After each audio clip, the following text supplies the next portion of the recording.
হরে কৃষ্ণ, রাধে রাধে। নমস্কার বন্ধুরা, crazy ভিলপুর YouTube চ্যানেলে আপনাদের সকলকে স্বাগত জানাই শুভ জন্মাষ্টমীর। তো বন্ধুরা, বাড়িতে আমি জন্মাষ্টমী পালন করছি। দেখুন কিভাবে রাধা গোবিন্দকে আর গোপালকে পঞ্চতত্ত্ব দিয়ে এখন স্নান করানো হচ্ছে। রাত্রি বাজছে 9টা। তো বন্ধুরা, ভিডিওটি আমি আপনাদেরকে সবটা তো দেখাতে পারলাম না, কিছুটা দেখাচ্ছি। তো যা কিছু উপকরণ তৈরি করেছি সবগুলো সাজিয়ে ঠাকুরকে এখন ভোগ দিয়েছি নিবেদন করে। তারপরে আরতি করছি। আমরা 3 জনা করছিলাম বাড়িতেই। তো দারুণ মজা হয়েছে, আনন্দ হয়েছে, আর এত ভালো লাগছিল সে কি বলবো।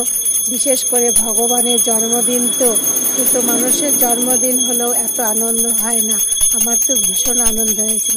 সারাদিন আমাদের বাড়িতে ভাগবত, কীর্তন, গান এবং ঠাকুরের সমস্ত কিছু তৈরি করছিলাম। হরে কৃষ্ণ, রাধে রাধে। ভিডিওটি কেমন হয়েছে কমেন্ট করে জানাবেন, আর ভালো লাগলে কমেন্টে হরে কৃষ্ণ রাধে রাধে লিখে জানাবেন।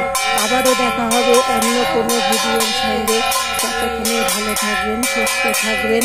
আমার গোবিন্দের কৃপায় গোবিন্দ সবাইকে ভালো রাখবে। আশা করি আপনারা ভিডিওগুলো দেখবেন এবং ভালো থাকবেন।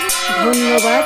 হরে কৃষ্ণ কৃষ্ণ কৃষ্ণ হরে হরে, হরে রাম রাম রাম হরে হরে। আমাদের গোসাই এই যে এখন রাধা গোবিন্দকে পুজো দিচ্ছে, জন্মাষ্টমীর আরতি করছে। তো বন্ধুরা, ওনার তো ভীষণ শখ এবং করতেও চায়, ভালো লাগে। হরে কৃষ্ণ, রাধে রাধে।